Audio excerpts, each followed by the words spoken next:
Nice meeting.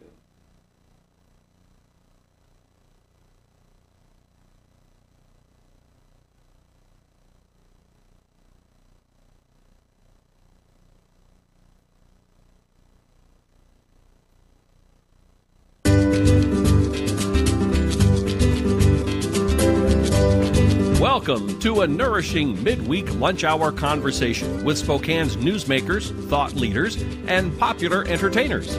Spokane Talks Live is brought to you by our friends at Homes for You and Breakthrough Incorporated. Welcome to Spokane Talks Live. Welcome to the 11th of April, Spokane Talks Live. Kent Adams here. A couple of interesting topics on our program today. One is Steve Plaisance, who is usually behind the camera working the buttons here at STO. He's down at the National Association of Broadcasters convention, the annual convention in Las Vegas, Nevada, and we'll find out what's going on with a live report from Steve. Then Matt Jensen, the current marketing director at the Davenport Hotel, and Tom McArthur, who used to do communications work there at the Davenport, are going to come and talk about the life and times of John Reed, who passed away on Monday. So that should be an interesting discussion as well. Join us next on Spokane Talks Live. For the Inland Northwest's most comprehensive sports report, think outside the porch with Spokesman.com. For just 99 cents for the first month, you'll enjoy unlimited digital access to the news and sports news that affect you most. From EWU to WSU, from Northwest Preps all the way to the Seahawks, we're the local authority that makes sports in the Inland Northwest different than the rest, better than the rest. On your phone, on your desktop, and on your tablet. Subscribe to the digital experience with Spokesman.com. See you tomorrow night, and thanks again for taking care of the painting. I got this. Bye.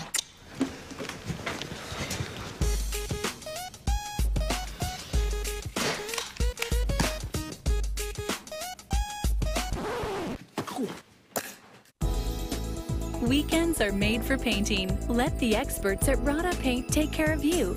Hi.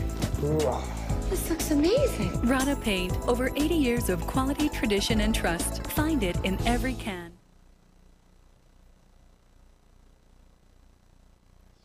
Welcome to Spokane Talks Live, Kent Adams, and welcome to live TV as we record and send this out on Facebook and YouTube, because our connection with NAB and Steve down there isn't working like we want it to today. So we're going to skip right to the important stuff, which is really, I think, the major discussion for today. I have a couple of guests. I like to call them friends. Well, one of them, Matt. We'll talk about Tom in a minute. Thank you. Yes, Matt Jensen. You're the communications, marketing, a whole bunch of other titles there at the Davenport Hotel, right? Many hats, yes. Thank you. Many hats, yes. Right. That's to cover the shiny. Well, we talked about that during the yes. commercial. Yeah, thanks for bringing that up. Thank you. Yeah. Appreciate it. And Tom McArthur, a longtime friend, and worked at the Davenport for a while, and now is with the Association of Spokane Association of Realtors. Yeah, I know, those realtor people. And the reason for today is to talk about John Reed, and that's why we're here, to reflect back on his life and the times, if you will. Rarely do we ever come across somebody who has devoted 75 years of their life to anything, right. Okay? Including spouses and everything else that goes with it today, but in one location at the Davenport Hotel. For those of you who haven't picked up on what's been going on this week, John passed away at age 88 Monday morning, and he will be missed. If you didn't know his name and you've been at the Davenport, you know who he is, because he, for so many years, was the greeter at the Davenport Hotel. Mm-hmm. I'm going to ask you, Matt, because you're dealing with this on a daily basis, a very personal basis, missing him right now, and then we'll have Tom come in on this discussion. What's it been like since Monday at the Davenport? Yeah. Wow. It's been, well, to put it lightly, it's been hard. Yeah. It's been hard for everybody. It's been a challenge, I think, for the Worthies. Yes. Linnell, our general manager, and certainly a lot of the managers, the staff. Everybody knew John. Yes. Everybody knew him as the gentleman of the Davenport. Yes. And yeah, there was a lot of tears, and it's so interesting as there's been so much just posted on social media, and Right. I think a lot of And everything complimentary. everything complimentary.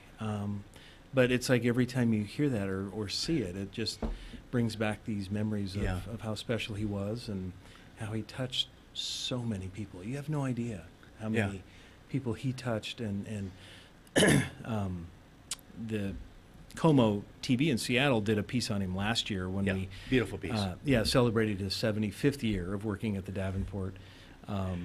And it was really well done. I feel like they really took the time to understand who John was, Right. and shed a really good light on his life there as the doorman, but also even before that in his memories of the hotel. And they posted that. They run it. It's called Eric's Heroes on Como, and It's getting a lot of plays again, a lot isn't of plays. it? They Yes. reran it again on Monday. He mentioned it at the 6 o'clock news hour. And just from 6 p.m. to I think it was about 8 a.m., there was over 38,000 new views of that video of him in Seattle. And people just coming out from everywhere, just posting how they appreciated him, the Davenport.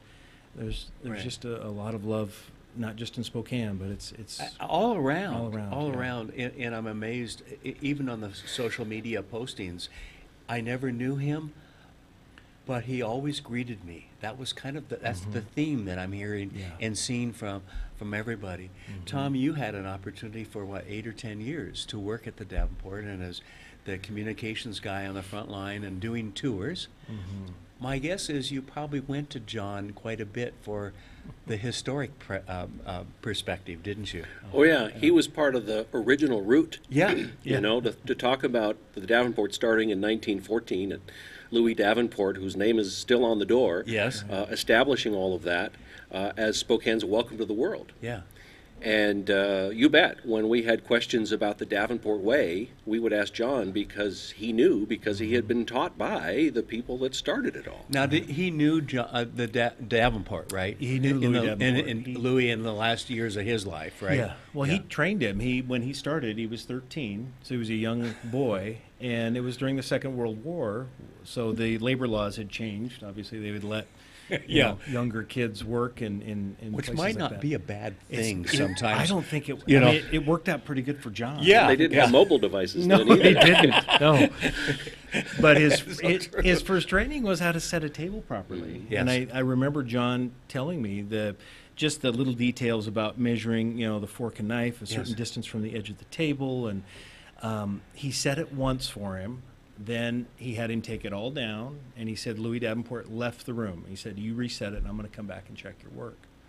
So here he is, first day. I can't imagine a 13-year-old dealing with Mr. Davenport. No kidding. But he did it, and obviously he passed because they kept him. And he started out at 35 cents an hour. Wow. Yeah, plus tips, whatever the servers would tip him. But Tom's comment about him being that strong piece of history to the hotel. Yes. It brings back this one story of it was a gentleman, and he's based out of Atlanta. He has 2 very high-end jewelry stores down there, and his great-grandmother had the jewel box. I think it was a little store in the Davenport, so she was one of many shops that they had. Okay.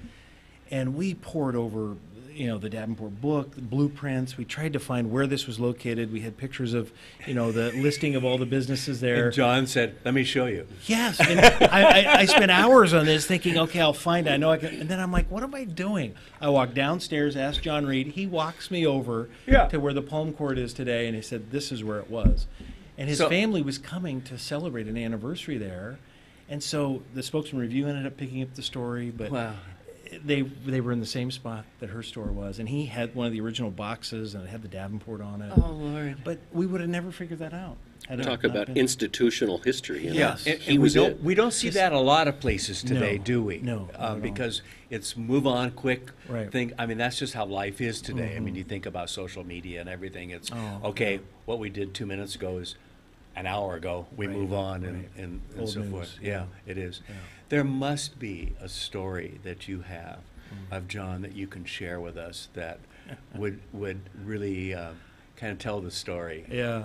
Well, I know for years he must have worked room service, and because he talked, I know he's told a story to Linnell about how he served Bing Crosby, and then he said, no, it was Elvis Presley. And, one of those stars. Is that all it was? And that's the kind of person he was. He was. Oh, it's just, I'm going to serve you because you need to be served and you deserve to be served. Right. Yeah. The guest is king. Yeah. Even if he's literally or not. Yeah. Or left the building. Yes. Or has left the building. But he told me a story about, and this was when we were doing a story on him, I think it was like 2 years ago, Johnny Cash. He loved Johnny Cash. Yes. Johnny Cash came and stayed, and him and his wife, he bought out the whole top floor of the Davenport. And John was very specific on that. He said, it didn't happen often, but Johnny Cash was so generous, I guess, and he took care of his band and all the people that traveled with him, the whole top floor. Wow. And he got to serve, I think it was room service was what he was delivering back then. And to John's credit, I would ask him on occasion, so what happened behind the scenes, when you served the Johnny Cash, the Elvis Presley, the John Kennedy? Because we all want to know. We all want to know. And he smiled and he says, that's for us to know. And I can respect that. Yes, too, yeah. yes. Yeah. That's neat. No. That's He neat. never spoke ill of anybody. Not a Never, one. It's kind of one of those sayings, if it happened at the Davenport, it stayed at the Still Davenport. true. Still to this day. We try to disclose that. But, he was true to form all the time. Tom, you must have a memory because you probably called on him a lot. We did. With the history tours and things like that you did. Yes, I have to think back because we had two parts of the original Davenport story. One was John Reed, of course, and the other one was Evelyn Conant. Okay. The two of them were Thing 1 and Thing 2 back when the hotel was closed for 17 years. Okay, yes. Evelyn lived there. John worked there as boiler room chief engineer, whatever the building needed, and Evelyn handled whatever the people needed. And they kept it going, all the life systems working until different owners and the whole ups and downs and lefts and rights and so both of them are now gone, and we've had the personal experience of having worked with both of them. And I think what they would both want us to hold moving forward is that it's ours now. Spokane's welcome to the world is in our hands now, as it once was in theirs. And the job isn't done. Yeah. There's a guest today, there'll be a guest tomorrow. And remember the Davenport way and put your hat on or whatever your uniform is and go to work. Right. Well, let's take a quick break, and then we're going to come back and talk. We're going to talk about John some more. Great. Because he deserves it. And I picture that smile that has been plastered all over the paper and all over social media. And that really was the welcome at the Davenport, wasn't it? Absolutely. We're going to take a quick break. We'll be back right after this. Welcome to Tom Sawyer Country Coffee. Tom Sawyer Country Coffee only roasts the finest organic coffee for our signature blends. Enjoy a cup at our coffee shop and local businesses and organizations across the region. I'm Tom Sawyer, and we choose the Pacific Northwest.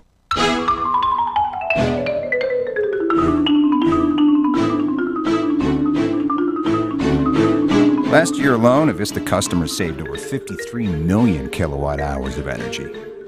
Enough to power more than 4,000 homes for an entire year. Way to save, everyone. Way to save. Find your way to save at avistautilities.com. What? You haven't been to the library lately? Stop in today and see that the library is more than books. Spokane County Library District facilities feature on-site technology, including Wi-Fi, computers, and printers, as well as free use of meeting rooms. The Library District offers events and programs for all ages, from story times to career development and employer classes to Social Security workshops. Our staff is well trained and happy to help. Find out more about your library at scld.org. Welcome back to Spokane Talks Live. Tom McArthur at that end with the blue shirt, and Mike almost said Matt. You can call me Mike. Well, my good friend, whatever his name is welcome to live and welcome to almost 72. Okay, Yes. all right. He's Bill. We were joking earlier. Tom was asking, do we need makeup, and I said, well, I don't. I show all of the blemishes and all of the aging at next 2 months from now. I turn 72. It is what it is, and who are we kidding? You know. Well, I appreciated your comment about. I hope we have enough makeup for you, Mr. Jensen. You know, that's one of the things that we do try to do. We try to be who we are here, and we try to have a little fun.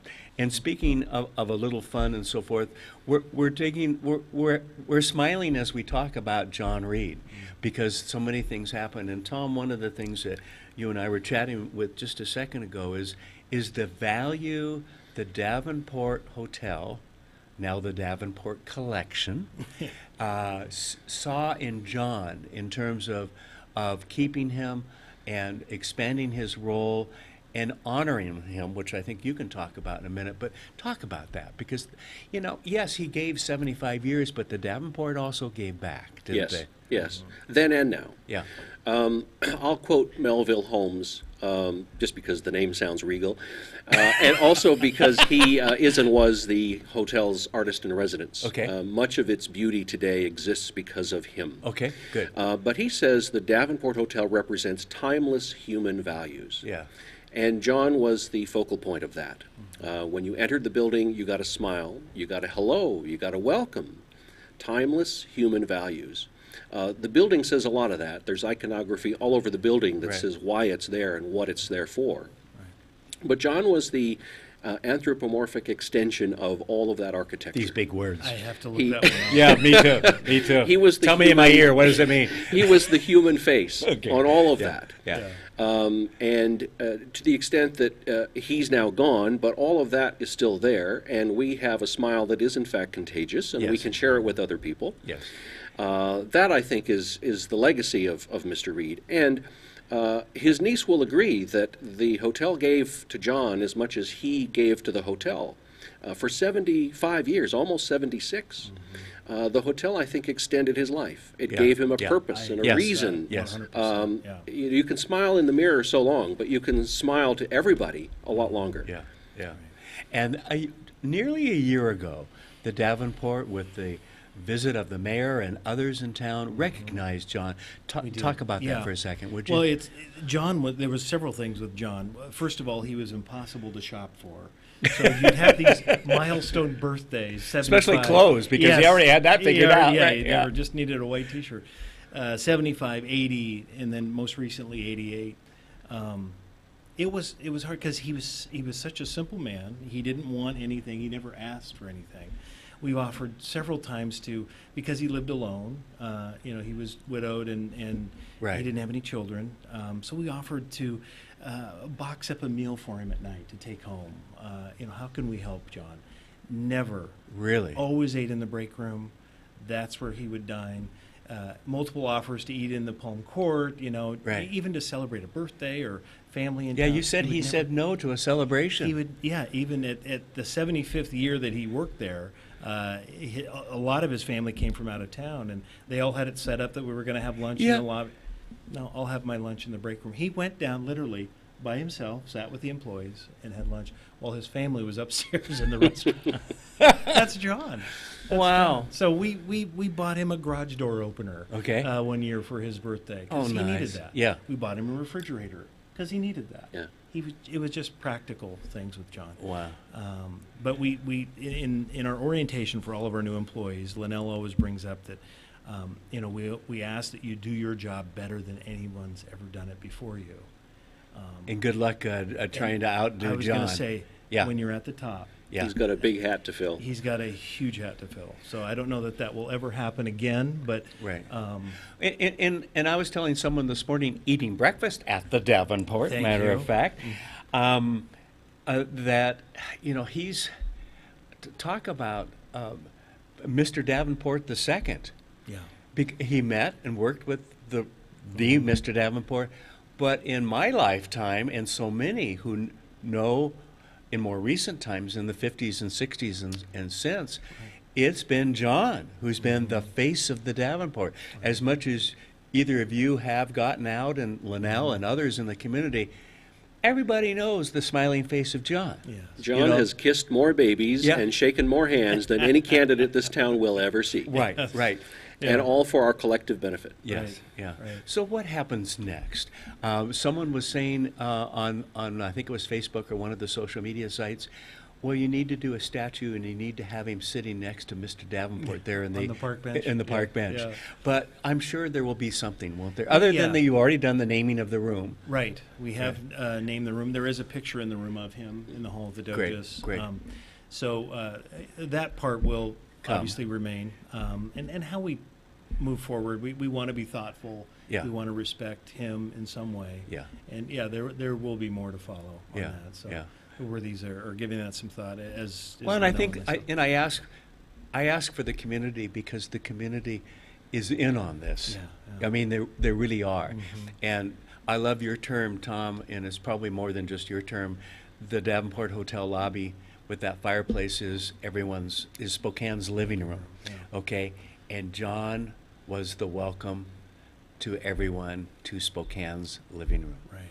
And what a legacy to have if we could only have a part of that in terms of following through and doing a job. So a job well done, John. So, Yes, all right. absolutely. Anything last comment? Only to add that I think John would be proud of all of the times he's been praised online and in different conversations around town. But I don't think he'd like us to be sad. You know, it was all about the smile. It was all about the welcome. It was all about having a good time. And I think that would be his best legacy, and that is to share the hospitality that Spokane does so well through the Davenport Hotel. Great. Thank you very much, gentlemen. Thank you. For coming and talking about the life and trials, if you will, and the contribution of John Reed. Thanks for watching.